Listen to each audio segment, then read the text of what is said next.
Alright, magandang araw sa inyo mga kapeso. At ito, deliver lang muna tayo bago tayo mag reaction mamaya. Ayan, so shout out sa inyo lahat dyan. At syempre kay Ingrata de Ortiz. Pinasok ko siya kanina sa kanyang live stream. At yun nga, walang dollar sign.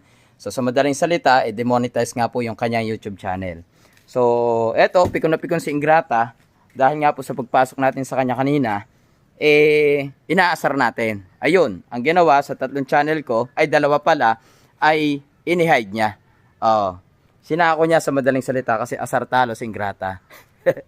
Shoutout sa iyo Ingrata, abangan mo mamaya. Ayan, babanatan na naman kita sa aking YouTube channel na Kapeso Mix TV. Pero bago ang lahat, eto, kumikitang pang kabuhayan muna tayo. At may deliver pa kami nitong washing machine. Ayan, shoutout po sa inyong lahat. Kumikitang pang kabuhayan muna tayo bago bumanat sa ating YouTube channel, Kapeso Mix TV, at ganoon din sa ating Kapeso Talks mamaya. Abangan nyo rin yan, yung about naman sa nanay ni Rose Ann, sa vlog ng Prinsipe. Yun lamang, maraming salamat, and God bless sa ating lahat.